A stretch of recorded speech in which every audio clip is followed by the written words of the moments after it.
오늘 함께 읽으신 본문 내용으로 감사라는 제목으로 함께 은혜를 나누고자 합니다.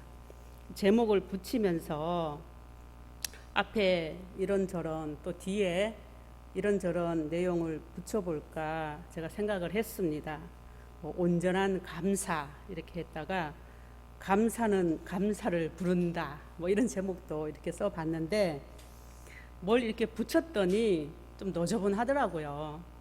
그래서 아무것도 붙이지 않는 감사로 그냥 정했습니다. 또 무엇보다 이 감사의 순수함을 드러내고자 앞뒤에 아무것도 붙이지 않았습니다. 우리 신약 복음서를 이렇게 읽다 보면은 예수님께서 참 수많은 병자들을 고치시는 이야기가 나옵니다. 병자들이 그렇게 많았나 할 정도로 병자들이 참 많았던 것 같습니다. 그리고 귀신이 들린 사람들도 많이 고쳐주셨습니다. 참 그 시대 때 병원이 없어서 그런지는 모르겠지만 참 많은 병자와 이 귀신 들린 사람들을 예수님께서는 고쳐주시고 그 귀신을 쫓아주셨죠. 성경에 나오는 병들의 종류도 되게 다양합니다. 구약에 보면 특히 그 병들의 이름 중에서 많이 등장하는 이름이 있는데 나병입니다. 신약 성경뿐만 아니라 구약에 이 거룩하지 못한 이런 사람들 하나님께서 어떤 병을 주시는데 이 나병이라는 병을 주고 마땅한 거룩하지 않는 자들의 어떤 본보기처럼 그래서 그 사람들을 좀 이렇게 공동체에서 멀리 격리시킵니다. 제가 어렸을 때 문둥병이라고 이렇게 사람들이 많이 불렀거든요. 이 병이. 그래서 오늘 이 본문에 보면 이 10명의 나병 환자들이 예수님께 어떤 도움을 요청하는 이런 장면이 나옵니다. 유대인 사회에서 율법에 이렇게 비춰보면 이 나병에 걸린 사람들은 다른 사람들과 살 수 없습니다. 부정한 낙인이 찍혀서 성 밖으로 보내야 되는 것이 율법입니다.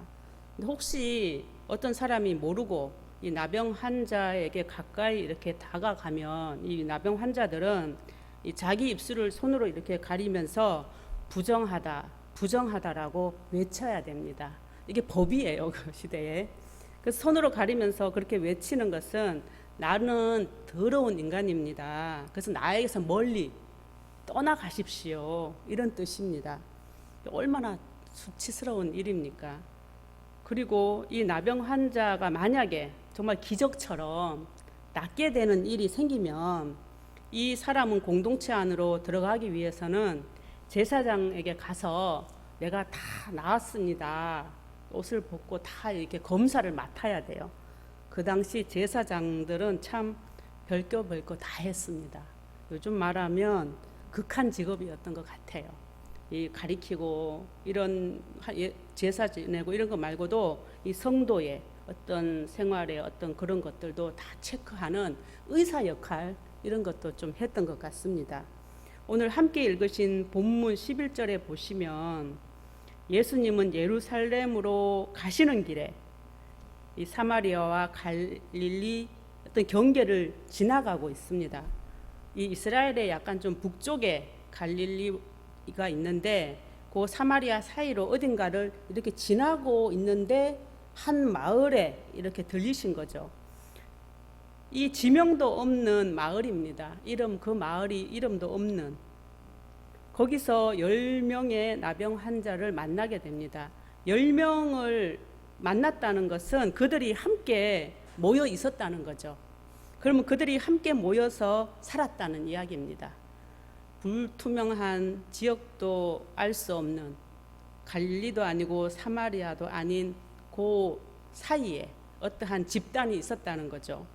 당시 나병이라는 것은 하나님께 저주받은 사람이라고 인식했던 시대이기 때문에 하나님으로부터 버림받아서 나병에 걸렸으니 이 공동체도 이 사람들을 버리다시피 하는 겁니다. 이방에서도 이게 전염될 수도 있으니 또 내몰았죠. 그래서 그들끼리 모여서 이렇게 집단처럼 살았던 겁니다. 요즘은 이게 고칠 수 있는 병입니다. 한센이라는 사람이 뭐 이렇게 연구해서 계속 연구 끝에 요즘은 이 병, 이 면역이 약해지고 하면 걸릴 수 있다는데 고칠 수 있는 병이라서 요즘은 나병 환자는 많이 볼 수 없죠. 이 나병 환자는 참 보기에도 굉장히 흉측스럽습니다. 제가 어렸을 때 동네에 나병 환자들이 이렇게 얼굴에 뭐 붕대 같은 거 칭칭 감고 손에도 막 감고 동냥하러 다녔어요. 이렇게 먹을 거 먹어야 되니까. 그리고 동네 저 산 밑에 뭐 웅막 비슷한 데 살았던 것 같아요. 맷집에서. 그러면 동네에서 그 사람들 혹시 옮을까봐 문 앞에다가 먹을 거 이렇게 내놨던 것 같아요. 가지고 이제 가서 먹으라고. 근데 제가 이렇게 한번 본 적이 있는데 굉장히 막 이 얼굴이 막 패이고 짓물고 해서 굉장히 흉측했던 그런 기억이 있습니다. 그들 스스로는 뭐 나병에 걸리고 싶어서 걸린 사람은 없죠. 또 이 하나님을 믿는 이 사람들의 이 나병 걸린 사람들의 질문은 그 마음속에 이런 것이 있었다고 합니다. 이 나병에 걸린 것이 도대체 죄 때문이라고 하니 내 죄인가 부모의 죄인가 이렇게 물어봤던 나병 환자도 있죠. 그 중에는 혹시 하나님을 또 신실하게 믿고 열심히 섬겼던 사람도 있었을 가능성이 있습니다. 그런 사람일수록 어쩌면 하나님에 대한 원망도 있었을 수 있습니다. 마을로 내려가면 사람들이 이 나병 환자를 보면 돌로 던지고 침을 뱉기 때문에 그런 사람들도 또 살아야 되니까 안에서 자기네끼리 자족하는 경우도 있지만 낮에 못 가니까 다 잠든 그 밤에 몰래 동네 들어가 가지고 먹은 것을 훔친다든가 아니면 자기네 가족들한테 가서 도움을 요청하지만은 그 가족들도 어떤 저주의 말로 내쫓기 일쑤였기 때문에 그들은 늘 죽음을 생각하고 또 더 악해지거나 범법을 행했을 가능성도 많습니다. 혹은 그 가운데서 또 신앙이 있어서 하나님의 혹시라도 도와주지 않을까라는 그 자비를 구하는 그런 자들도 있었겠죠. 이 절대 절망 속에서 살아가는 그들에게 어느 날 예수님이 이렇게 지나간 겁니다. 그 동네 쪽으로. 어느 정도 거리는 있었던 것 같습니다. 왜냐하면 멀리에서 소리를 쳐서 불렀다고 하거든요. 이 당시 이 나병 환자들이 사람으로부터 격리되는 거리가 있어요. 법정 거리가. 그게 한 50야드 정도 됩니다. 45m죠. 우리가 100m 달리기 할 때 100m 좀 멀지 않습니까? 거기에 한 반절 정도 생각하면 됩니다. 그럼 꽤 큰 목소리로 불러야 돼요. 그냥 여기서 뭐 야 하면 안 들려요. 최소한 좀 소리를 질러줘야 됩니다. 아마 함께 소리를 질렀던 것 같아요. 그 정도 들리려면. 그래서 목소리를 크게 낼 수밖에 없는 상황입니다. 근데 참 어떻게 보면 급하고 정말 언제 올지 모르는 기회지 않습니까? 지나가면 영영 못 보는데. 근데 그럼 예수님에게 그들이 왜 이렇게 막 소리치면서 부탁할 수 있었던 근거는 어디에 있었냐면 아마도 예수님께서 수많은 병자들을 고친다는 그 소문을 들었던 것 같아요. 특히 예수님께서 사역 초기에 한 나병 환자를 고치셨거든요. 그래서 원래 소문이라는 것은 빨리 그리고 멀리 전파되는 그런 속성이 있습니다. 그래서 들었겠죠. 그래서 그들은 예수라는 분이 나병 환자를 고쳐줬는데 그저 낫게 했다. 돈도 안 받고. 또 그 분은 나병 환자를 고쳤는데 원래는 만지지도 말고 우리가 가까이도 안 가야 되는데 그분은 심지어 그 나병 환자를 만지셨대. 이러니까 굉장히 놀라운 거죠. 도대체 일반 사람하고는 좀 다른 겁니다. 그래서 혹시 그래도 그들이 갖고 있던 메시아를 기다리는 사상이 그들 마음속에 어느 정도 있었기 때문에 메시아가 아닐까 이런 생각도 조금은 하고 일단 뭔가 다른 분이다. 굉장히 일반 사람 차원은 아닌 것 같다. 이런 생각을 했을 겁니다. 그럼 그분이 지나간 겁니다. 그 거리에서 난리 난 거죠. 흥분이 됐을 겁니다. 소리가 아니라 아마 난리 쳤을 것 같아요. 예수님! 그거 이제 부르는데 어떻게 부르냐? 예수님을 호칭을 합니다. 예수 선생이여! 이렇게 부릅니다. 여기에 이 선생이라는 단어는 우리가 아는 이 티처 개념이 아닙니다. 마스터라는 단어입니다. 누가복음에서만 쓰인 단어입니다. 이 헬라어 원어에 보면 이것은 최고의 사령관, 최고의 지휘관이라는 뜻이 있습니다. 단순히 그냥 랍비가 아니라 거의 메시아 격 정도 되는 그러한 호칭입니다. 그래서 이 나병 환자들은 예수님께서 어떤 질병이든지 악한 그런 귀신에게도 어떤 명령을 내려서 그들을 고치고 쫓아낼 수 있다라는 분임을 소문으로 듣고 마음으로 믿은 거죠. 그랬을 때 우리가 그런 것들을 믿고 있었기 때문에 또한 입술로 나오는 겁니다.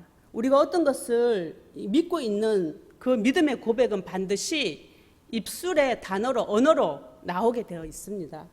그들의 요청에 대해 예수님은 이렇게 말씀하십니다. 보시고 이르시되 가서 제사장에게 너희 몸을 보이라고, 그리고 그들이 가다가 깨끗함을 받았다고 합니다. 근데 여기 잘 보시면 제일 먼저 예수님께서 취한 액션은 보시고입니다. 먼저 말씀을 먼저 하신 게 아니라 먼저 그들을 보시고 그것은 그들을 주목해서 먼저 눈이 먼저 갔다는 거죠. 우리는 사실 눈보다 입이 더 빠르죠. 보는 것보다, 뭔가를 집중해서 보는 것보다 말이 더 빨라요. 근데 예수님은 말보다 눈이 더 빠르신 분입니다. 눈이 그쪽으로 가고 예수님은 그들의 상태를 보신 거죠. 그 보신 그 마음이 어땠겠습니까? 사람들이 그들을 바라보는 시각과 예수님의 시각은 다릅니다. 성경에서 그 마음이 다 표현되어 있지는 않지만 아마 안타깝고 불쌍히 보고 계셨을 것입니다. 하나님의 형상으로 지음받은 인간이 비참하게 살아가는 모습을 본다는 것은 예수님, 하나님 입장에서는 참 괴로운 일입니다. 많이 아파하셨을 것입니다. 긍휼의 마음은 하나님의 마음이고 예수님의 마음입니다. 예수님은 우리를 불쌍히 여겨 주십니다. 그리고 고쳐 주십니다. 예수님의 보심, 그 바라보심은 우리 신앙에 큰 의미를 또한 부여합니다. 우리가 일상에서, 매일의 삶에서 진짜 봐야 될 것을 먼저 집중하고 봐야 되는 그러한 선택이 우리에게 이루어져야 됩니다. 모든 일상 가운데 먼저 하나님을 먼저 바라보고 말씀을 바라보는 것은 우리에게 가장 집중해야 될 것을 보는 우리의 의지의 선택이 되어야 합니다. 또한 누군가를 또 바라볼 때 겉모습이 아니고 그 심령의 모습, 정말 보아야 할 것을 집중해서 보는 은혜가 우리 모두에게 있길 주의 이름으로 축원합니다. 예수님은 10명 모두를 고쳐주셨습니다. 그 중에 한 명만 돌아와서 감사했다고 하죠. 과연 예수님께서 그 9명이 그들도 돌아올 거라고 기대를 했을까요? 아마 알고 계셨을 겁니다. 9이 안 돌아온다는 사실을. 하지만 감사를 모르는 그 9도 하나님은 다 고쳐주십니다. 예수님은 그런 분이십니다. 예수님의 긍휼은 대가성 없는 사랑입니다. 우리는 그것을 순수라고 부릅니다. 순수는 다른 무언가 섞이지 않는 교결한 상태, 그리고 교결한 마음입니다. 고침이라는 것이 어떻게 이루어지는지 본문에는 이렇게 나와 있습니다. 가서 제사장에게 몸을 보이라고. 가는 도중에 깨끗함을 받게 되지만 아직 그들은 그걸 모르죠. 이들이 예수님의 말씀에 순종해서 제사장에게 간다는 것은 사실 쉬운 일이 아닙니다. 왜냐하면 사실 그들이 원했던 건 이랬던 것 같아요. 전에 소문 들었는데 그 나병 환자는 뭐 만져주시고 내가 원하노니 나아라 이렇게 나아주셨는데 간단하잖아요. 이걸 원했죠. 근데 좀 우리한테는 왜 이렇게 어려운 거 시키는지 몰라. 왜냐하면 어떻게 제사장에게 갑니까? 나가면 사람들이 돌로 치고 죽일 수도 있고 또 가까이 갈 수도 없는데 제사장들이 얼마나 놀랄 겁니까? 자기들을 보고 왜 왔냐고 당장 가라고 할 수도 있고 굉장히, 왜냐하면 그래도 율법을 좀 아는 사람들인데 이거는 도저히 있을 수 없는 일인데 왜 우리 보고 이런 것을 하라고 할까? 이건 정말 이거 있을 수 없는 일인데, 근데 예수님을 믿고 참 이 순종한다는 것이 어떻게 보면 죽음을 각오하고 이들이 행한 이런 액션입니다. 그래서 이 우리가 낳는 이 첫 번째 단계는 그 믿음으로 한 발 이렇게 옮기는 것이 이 나음의 시작입니다. 제사장을 만나기도 전에 도중에 나았습니다. 이것은 참 놀라운 일입니다. 믿고 순종함으로 우리가 한 발 내디고 가는 그 과정 속에서 치유의 기적이 일어납니다. 할렐루야죠, 정말. 그런데 오늘 이야기의 핵심은 치유의 기적이 아닙니다. 오늘 본문의 초점은 그들이 치유받았다는 기적의 사건이 아니라 예수님을 통해 하나님의 은혜를 체험한 이들이 치유가 일어난 다음에 어떻게 반응했느냐 하는 점입니다. 오늘 15절에서 16절에 보시면 그 중에 한 사람이 자기가 낳은 것을 보고 큰 소리로 하나님께 영광을 돌리고 돌아와 예수의 발 아래에 엎드려 감사하니 그는 사마리아 사람이라고 나와 있습니다. 그 한 사람은 사마리안이라고 콕 집어 기술한 것은 그 안에 유대인도 있었다는 얘기입니다. 하나님을 아는 사람들도 있었다는 거죠. 어느 정도의 비율로 섞여서 그 10명인지는 모르겠지만, 근데 하나님을 아는 사람이 하나님의 은혜를 고백 안 했다는 겁니다. 오히려 모르는 유대인들이 개처럼 취급했던 이방인인 사마리아인이 와서 그 고백을 했다는 거죠. 분명 10명 다 나왔는데 한 사람만 돌아왔습니다. 본문에 보시면 자기가 낳은 것을 보고라는 단어가 있습니다. 아마 모두 자기의 몸을 보았을 것입니다. 낳음 그 기적의 체험 이후에 어떠한 믿음의 고백을 하느냐는 매우 중요합니다. 저는 제가 30대 초반에 간경화로 몸이 굉장히 힘들었습니다. 이 분양업을 하다 보니 술을 많이 마셨습니다. 간이 약한 데다가 좋아하지도 않는 술을 일 때문에 영업을 하기 위해서 마셨습니다. 이 접대가 많았기 때문에 또 술을 어쩔 수 없이 마셨는데 어느 날 술을 마시다가 쓰러졌습니다. 병원에 갔더니 의사 선생님이 이렇게 말씀하시더라고요. 술을 더 이상 마시면 죽습니다. 이런 말을 하시더라고요. 이 간경화가 심해져서 눈이 황달이 되고 몸이 늘 피곤했습니다. 뛰지를 못했어요. 청소기로 거실을 밀고 나면 한두 시간 누워 있어야 됩니다. 굉장히 피곤한 병이죠. 믿음이 별로 없었는데 그때 제 친구가 오살리 기도원 가는데 함께 가자고 하더라고요. 그래 뭐 할 일도 그날 별로 없고 해서 갔습니다. 그래서 친구가 시키는 대로 했죠. 3일 금식하면서 기도굴로 가서 기도를 하라고 종이에 뭐 막 적어주더라고요. 근데 그런 기도 이렇게 적어주는 건 제가 안 하고 그 3일 동안 금식을 하면서 어떤 기도를 했냐면, 간이 안 좋으니까 힘드니까 한번 고쳐보실래요? 고쳐주세요. 뭐 이렇게 한 3일 동안 했던 것 같아요. 3일 동안 금식하면서 했는데 그 3일 동안 기도하고 내려오는데 안 믿었습니다. 그냥 뭐 하고 왔어 이랬는데, 그래서 그 먹는 약이 떨어져서 그 주에 병원에 가서 검사를 받았는데 이 의사 선생님이 정상이네요 그러는 거예요.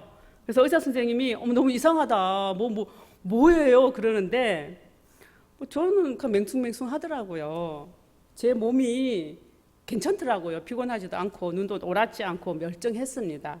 근데 저는 이렇게 나은 게 저 이렇게 생각했어요. 내가 술을 끊었고 훌륭한 의사 선생님께서 좋은 약을 주셨고 또 내가 기도원 가서 3일을 열심히 기도했으니까 하나님이 그 전성에 감복해서 도와주셨나 보다.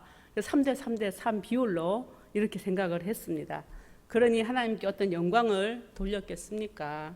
예수님께 돌아와서 어떤 감사의 엎드림이 있었겠습니까? 우리가 믿음의 이 여정 속에서 하나님의 행하심을 보지 못하면 엉뚱한데 감사를 하게 될 수도 있습니다. 어쩌면 믿음 없는 고침의 기적, 기도의 응답이 더 심한 교만으로 빠지게 하는 구원의 큰 장애물이 될 수도 있습니다.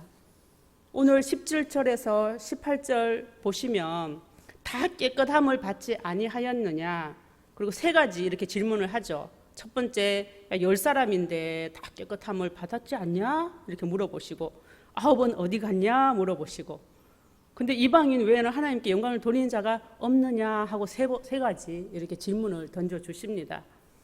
아직 나은 것도 아닌데 사실 예수님의 말씀에 순종해서 제사장에게 간 것도 사실 대단한 믿음입니다. 그러나 예수님의 질문을 보면 진정한 믿음은 반드시 감사를 동반하게 되어 있다는 것을 알 수 있습니다. 감사함이 없는 믿음, 감사함을 표현할 줄 모르는 믿음은 구원으로 이어지지 않습니다. 오늘 우리에게 질문하고 있습니다. 참된 믿음, 구원으로 이르게 하는 믿음은 그 나은 후에 반드시 하나님께 영광을 돌리는 그런 행동이 있어야 된다는 거죠. 많은 사람들이 어려움에 처해 있을 때 하나님의 도우심을 구합니다. 간절히 기도합니다. 참 귀한 태도입니다. 어려울 때 기도하는 것도 사실 은혜이고 축복입니다. 많은 경우 문제가 해결됩니다. 그래서 하나님께 감사를 드릴 때가 많이 있습니다. 그런데 그때부터 사실 문제입니다. 감사의 지속의 시간이 너무 짧습니다. 금방 잊어버립니다. 많은 분들이 이렇게 말합니다. 이 문제만 해결되면 더 잘 믿겠습니다. 봉사하겠습니다. 형편이 안정되면 진짜 교회를 위해서 충성을 하겠습니다. 그러나 안타까운 것은 나중에 한다는 보장은 없습니다. 사단은 그런 사람들을 가만두지 않습니다. 계속 문제를 줄 것이고요. 계속 불안전 속으로 몰아 넣을 겁니다. 지금 하나님께 감사하는 생활을 하지 않는 사람이 나중에 감사하는 삶을 살겠다는 것은 거의 불가능합니다. 우리 모두는 이제 돌아온 한 사람 쪽보다는 아마 돌아오지 않는 9배 더 가까울 수도 있습니다. 놀랍게도 하나님의 은혜는 이제부터 시작인 것 같습니다. 저는 이 19절을 보면서 굉장한 희망의 메시지를 받았습니다. 그 한 사람에게 이렇게 말씀하십니다. 일어나 가라, 내 믿음이 너를 구원하였느니라 하시니라. 이 단어를 제가 계속 읽으면서 심지어 벅차오르더라고요. 왜냐하면 일어나 가라 하니까 사실 이 일어나 가라라는 단어는 보통 성경에서 전쟁 용어로 많이 쓰여요. 일어나라 이러면 하나님이 일어났으니까 빨리 일어나 가 이런 거에 나오거든요. 일어나서 가는 사람은 사실 그 구원이 보장되고 확정된 사람들이에요. 자기의 구원 때문이 아니라 일어나 간다는 건 다른 누군가를 살리려는 하나님의 부르심에 가는 사람들입니다. 그래서 이 사람들은 요 앞에 먼저 이 예수님께 발 아래 엎드려 감사했다고 하죠. 이건 예배자의 모습이 이렇게 상징됩니다. 이 예배라는 단어는 어떤 사람 앞에 개가 엎드려서 그 발을 핥는다 이런 의미도 되어 있거든요. 이 돌아온 사람은 이미 예배자가 되었고 그 발 아래 엎드린다는 것은 이제 그를 섬기겠다는 순종의 종의 결단인 겁니다. 그런 자들은 이제 하나님의 말씀을 받아들이고 그리고 이 말씀 안에서 온전히 그 하나님의 사랑을 깨닫게 되죠. 그래서 이 구원의 감사가 기초가 된 자들은 이제 모든 일상의 부르심에 그리고 모든 일상의 감사로 당연히 이어집니다.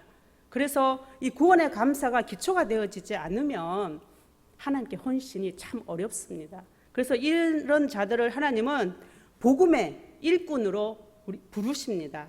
성령을 부어주시고 어디로 보내겠습니까? 이 돌아오지 않는 9들에게 보냅니다. 성경에서 말하는 1이라는 숫자는 많은 무수한 의미 중에 단일성, 통일성, 회복이라는 단어가 포함되어 있습니다. 첫사랑, 한 사람이라는 의미도 있죠. 이 9이라는 수는 불완전한 수예요. 10이라는 수는 완전한 수입니다.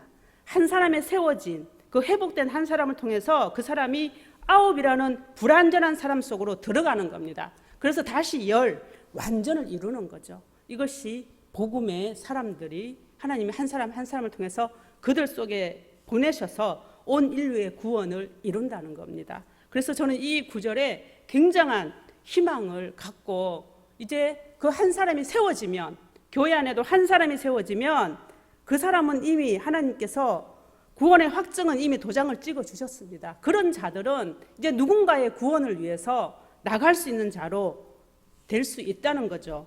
우리가 세상에 속해 있는 것으로 인한 그 감사가 이제 몸에 배인 사람들은 사실 생각보다 감사가 없습니다. 오히려 불평이 더 많을 수도 있습니다. 그런데 참 이상한 것은 욕망에 그 감사했던 것들을 다 거두어 가신 후에는 오히려 감사해야 될 조건이 더 많아진다고 합니다. 아주 작고 소소한 것에 감사하고 하나님의 은혜를 더욱 고백한다는 거죠. 제가 병을 고쳐주시고 이 감사도 없었고 이런 저 인생에 그 세워진 한 사람을 보내주셨습니다. 그래서 저는 참 많은 것을 가졌고 누림에도 사실 감사가 없었습니다. 그 누림은 정말 내가 열심히 살았고 노력했고 실패했지만 포기하지 않았던 나의 노력의 결과라고 생각했기 때문에 하나님께 온전한 감사가 없었습니다. 일부 조건적인 감사, 뭔가를 해주심에 감사의 고백만 있었죠. 하나님의 구속과 구원의 은혜는 제가 큰 침대를 갖고 있었지만 어느 날 잠을 가져가 버리셨고 많은 음식을 먹을 수 있었지만 입맛을 거두어 가셨고 참 많은 친구를 두었지만 마음을 나누는 친구는 없었습니다. 돈은 많았지만 늘 부족했습니다. 앉으면 편해질 것 같고 또 눕고 싶고 누웠더니 참 긴 잠에 빠진 종교인이 되어서 살았지만 죽은 인생이었습니다. 절망의 그 나날 속에서 하나님은 저에게 한 사람을 보내주셨습니다. 저는 그 사람을 통해서 예수님을 만났고 그리고 예수님께서는 이 말씀을 통해서 구원의 엄청난 그 비밀, 그 감사함을 깨닫게 하셨고 저를 일으켜 세워주셨고 사명이라는 세상 가운데 가라라는 그러한 일을 맡기셨습니다. 지금은 세상에 그런 감사했던 것들을 다 거두어 가셨지만 더 큰 감사의 선물들을 주셨습니다.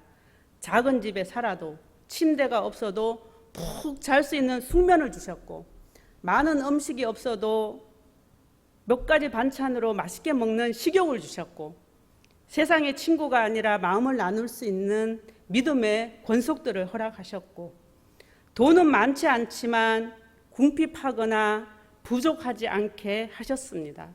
육체는 연약해져 가지만 영혼의 강건함을 주셨고 무엇보다 눈 뜨는 순간부터 하루의 일과를 마치는 순간까지 그저 감사한 것밖에 없다는 그러한 고백할 수 있는 그런 사람으로 만드셨습니다. 우리가 추수감사절이 다가오고 있습니다. 하나님께서 우리에게 참 많은 것을 주셨습니다. 다 아시죠? 감사절에 참 많이 부르는 찬송이 있습니다. 저는 제 친구가 항상 입술에 흥얼거리던 그 찬송이 뭐 장미꽃 가시에도 감사 계속 이상하게 그 노래를 부르더라고요. 그 노래가 뭔가 그래서 제가 이렇게 찾아봤던 기억이 있어요. 날 구원하신 주께 감사라는 곡입니다. 이 곡은 이름 이분 참 길어가지고 참 외우기 힘들었어요. 어거스트 스톰 뭐 이런 분이에요. 하여튼 네덜란드 스웨덴 사람인데 이분이 어렸을 때 구세군 집회에서 인격적으로 하나님을 만나 회심을 했다고 합니다. 근데 이분이 구세군에 가입해서 활동을 하다가 37세에 척추 장애를 입었어요. 근데 그럼에도 불구하고 그분은 죽을 때까지 자기의 직무를 잘 수행합니다. 그리고 이 하나님에 대한 감사의 이 시를 찬송을 써서 이렇게 바치게 되죠. 오늘 그가 썼던 하나님에 대한 감사의 찬송으로 오늘 설교를 마치려고 합니다.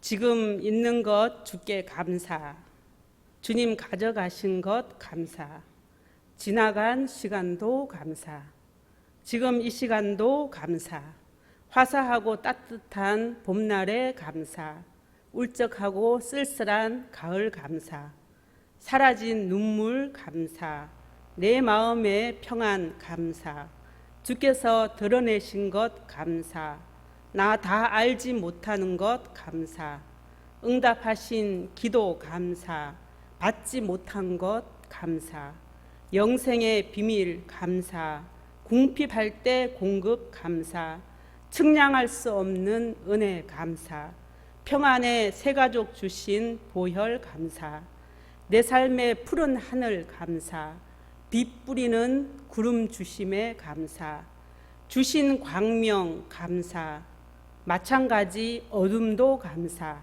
시험과 분투 감사, 다가오는 내일 감사, 장미꽃 어우러진 환한 길 감사, 장미의 가시 감사, 가야 할 천국 계단 남은 길 감사, 영원히 안전한 집 감사, 십자가의 고통에 감사, 천국의 복락 감사, 불같은 시련 감사, 모든 것 항상 감사.